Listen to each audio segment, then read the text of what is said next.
Hello, my name is Alan Reams, and today I'm going to tell you a little story. The moral of the story is, shit happens, and sometimes you can't do anything about it. That being said, it might also be said that I brought shit down on myself, but what are you going to do? A hazard of my profession, I suppose. If you're wondering what my profession is, well, I've been called many things, but I prefer the term mercenary. People hire me to achieve tasks, missions, and they hire me because regardless of what else is going on, I achieve that task, that mission, regardless of what it is. I've actually been thinking that perhaps it's my moral standards. You see, perhaps the problem is that, well, I don't really have them. I take whatever job is available. Right and wrong only sort of slow you down, limit your options when it comes to the amount of money you can make. You'd be surprised how few jobs there are that are solely about saving someone's ass, or doing the right thing. It turns out that most of the people who have money in this world are the people who want dirty things done. So, most of the time, that's what I end up doing. Don't get me wrong, I do some good stuff from time to time. Save a few kidnapped victims, overthrow some tyrannous government officials, or military radicals. But most of the time, I get hired for jobs like the one that I just got finished doing. Which brings me to this moment, as I sit bound to a chair, my hands cuffed behind my back, the taste of blood in my mouth. I've been punched in the face so many times I can barely feel it anymore. The world seems fairly hazy, with the only thing peeking through being the voices of the people pummeling me, and doing some very weird things, almost as if they can peek right into my mind. I've spent my whole life at war with the entire world around me. I've killed on countless battlefields. I've killed criminals. I've killed what some might call nice people. I have done and seen horrible, terrifying things, but nothing really could have prepared me for the circumstances that I find myself in now. As I spit another mouthful of blood to the side, watching it splatter on the floor, and the door to this dank, enclosed room opens up, and a well-dressed man, wearing a fairly nice business suit, patent leather shoes, gold watches and chains, walks into the room nonchalantly, with a very disgruntled expression on his face. So, this is the fucking guy, right? Yeah, boss. This is definitely him. We had to work a lot of angles to get to him. Surprisingly, he keeps his business fairly well secret. Honestly, we weren't able to pull much on him. We were only able to get him in by offering a job. And even then, he killed every mortal there. We brought 12 guys with us. All of them, well, they're dead. He iced every one of them. The only reason we're still alive is because we don't have pulses. Not as easy to kill. Quite frankly, he was able to fight back pretty fiercely. Well, for a human. He even landed a good couple of hits before we took him down. You telling me you've got nothing on this guy? The man in the suit exclaimed to his subordinate. I'm sorry, boss. We just can't get any information.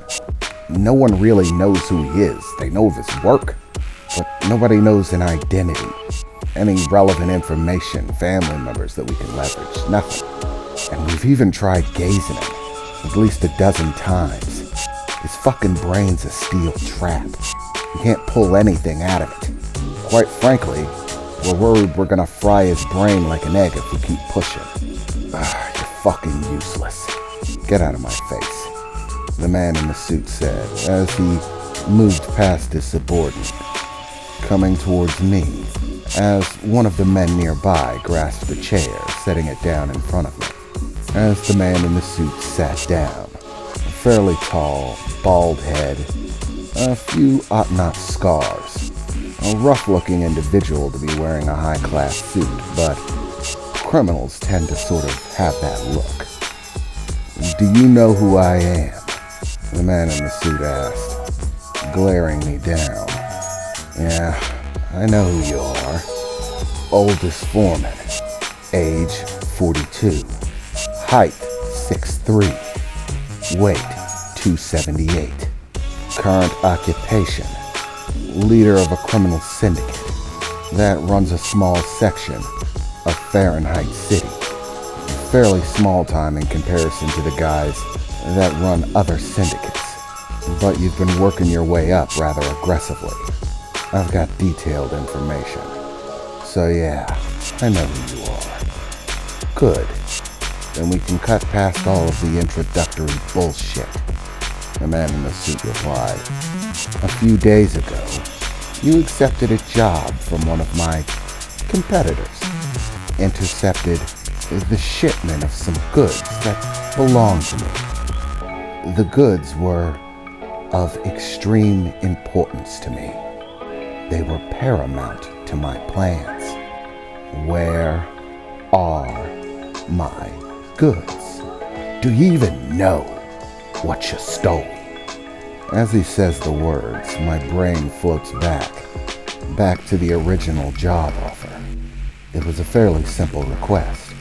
A rival criminal syndicate heard that this guy was moving a shipment, something valuable to the boss.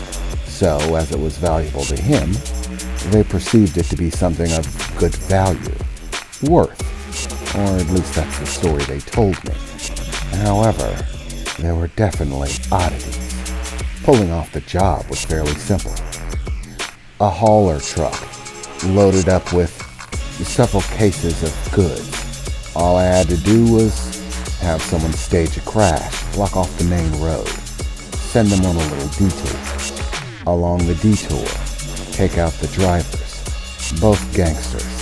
It was easy enough. A little distraction to get their attention, move in close so I don't damage the vehicle, and use blade works to take care of the driver and co-driver. Had to sit in the vehicle afterwards. That was a little messy, but I'm used to being a little messy.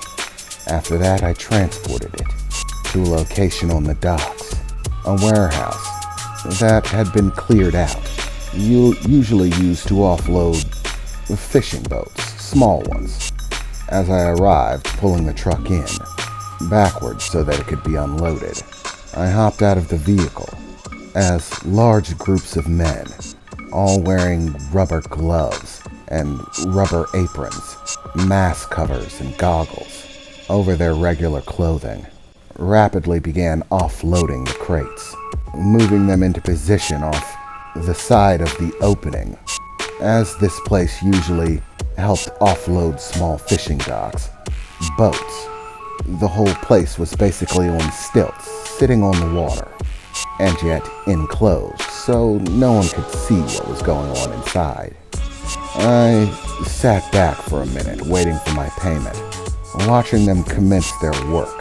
I wondered why they chose this location, and it was even stranger when they busted open the cases, and what they started pulling out were bags of blood, like you'd see in a blood donation drive.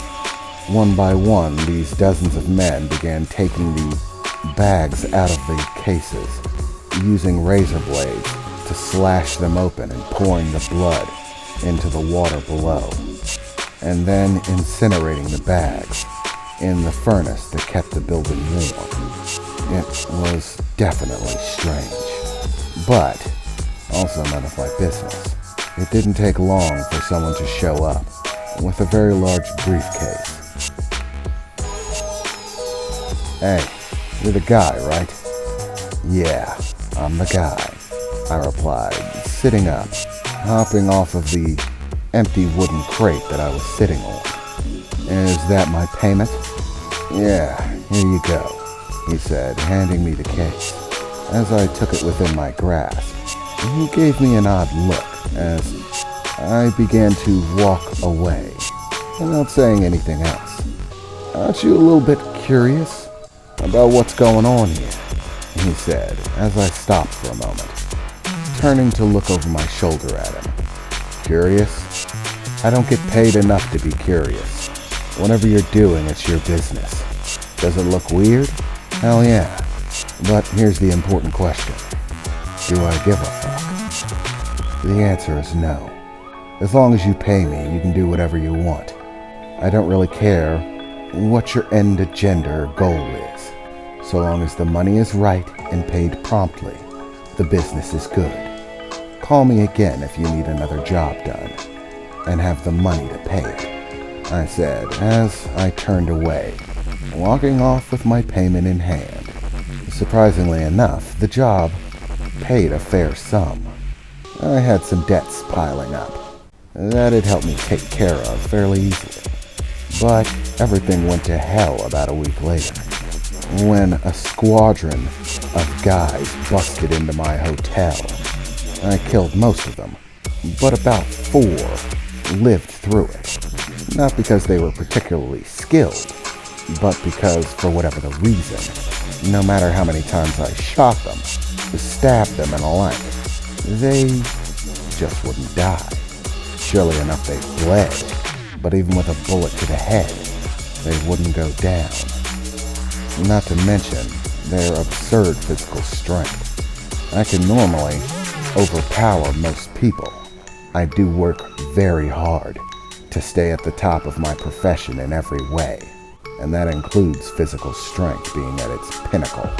But these guys, their physical strength was inhuman. And a short trip and quite a few hours of beating later, here I am. I of course don't tell any of this information to him. It just rolls through my head for a moment. What in the hell? Who turned on me? Where did they get their information? How did they know that I was the one who accepted the job? I'm definitely gonna kill whoever it is that gave him the intel. But that's if I can make it out of this. It's at that point that I feel a sharp pain, a jerk as a large fist impacts my face. I can feel the bone in my face crack. It was a hard one. In fact, I don't think I've ever been punched that hard. Even through the mind-numbing pain that I was already experiencing, that one definitely hurt. I can feel the blood gushing out of my nose. Most likely fractured the bone under it. Hey, are you listening to me? Where are my goods? There were 4 cases. Where are they? Do you have any idea who you're fucking with? What plans were in the works? Do you have any idea to what extent I will hurt you if you don't give me the information I want? You probably don't even realize the scale of what you're fucking with. You see, well, you're not gonna make it out of here alive, so I might as well drop some knowledge on you. You see, you couldn't kill my boys, because they ain't fucking human. Neither am I. You see, we're vampires. Yeah, vampires are real. Total headfuck, right? But that's not even the best part. You see, vampires work in a curious sort of way.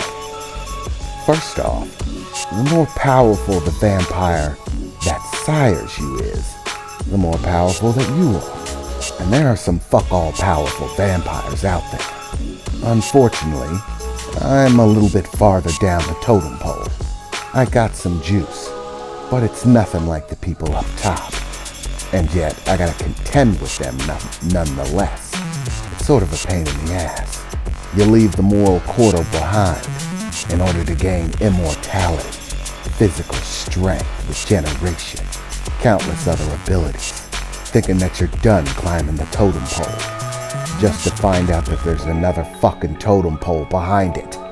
One that's been there for thousands of goddamn years, and that's even harder to climb up than the one before it. But I'm a fairly creative guy, so I found a little way to cheat the system, so to speak. You see, There's another thing you gotta understand about vampires. Though we come in a few different formats, each has their own little strengths. One thing is always unanimous, no matter what kind of vampire you happen to be, and that's the blood. The blood always has power, and all vampire blood always has the same power, especially in a very specific connection. The connection between a vampire and the vampire that they sire, that they create.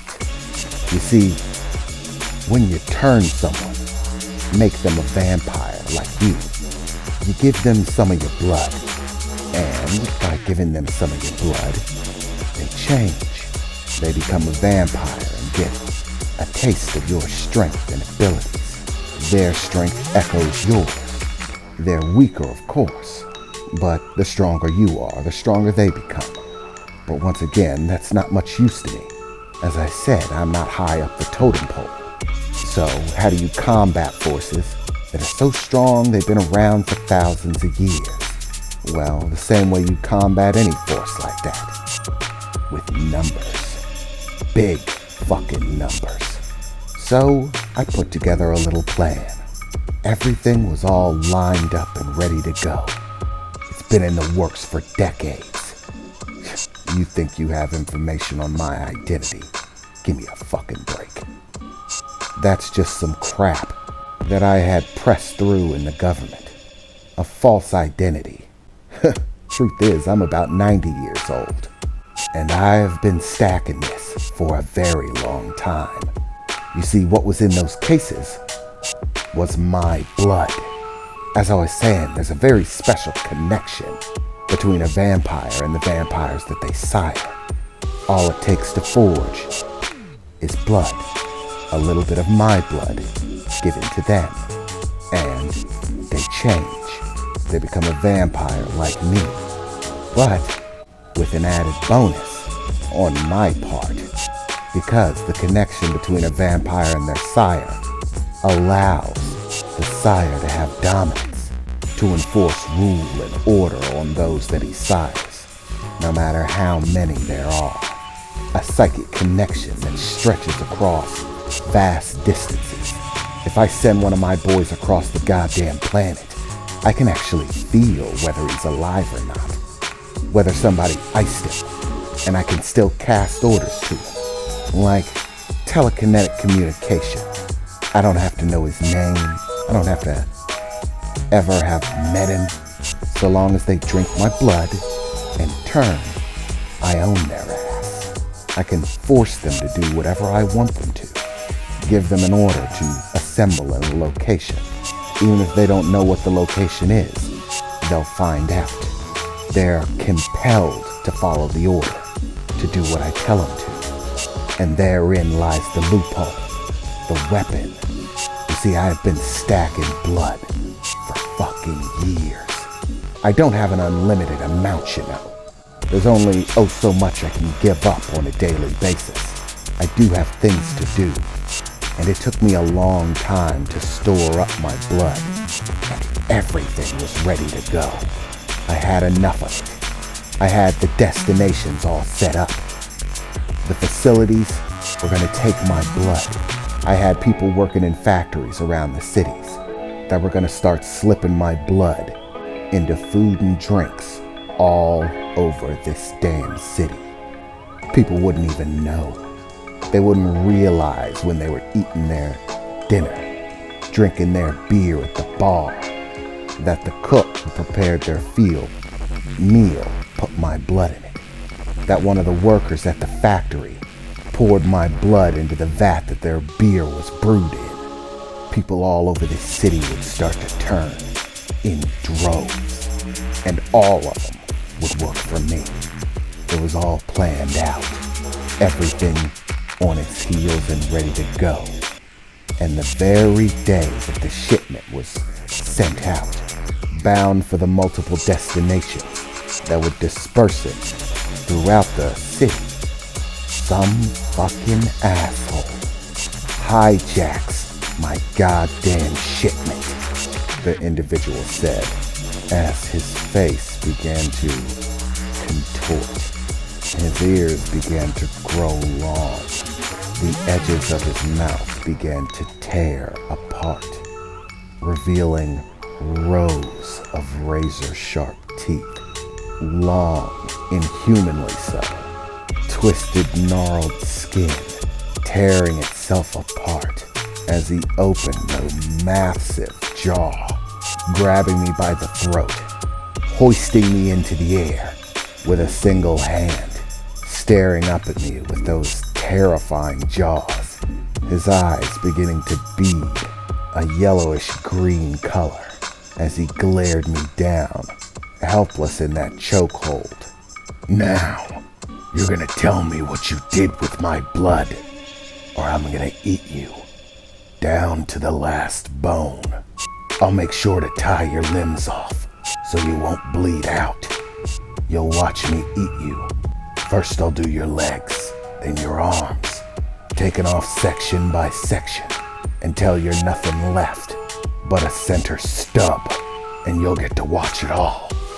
But you can avoid that horrendous fate, and all you gotta do is tell me what I wanna know. Tell me that my shipment's intact. Tell me that you stowed it away somewhere, that you haven't stolen all my hopes and dreams. You had better be able to tell me that, or this is going to end very bloody," he said, peering up at me. And in this moment, I felt a very curious sensation, as, even in the throes of his grasp, a smile peeked out across my face. For the first time in a very long time, I was not the biggest monster in the room. It was actually sort of relieving.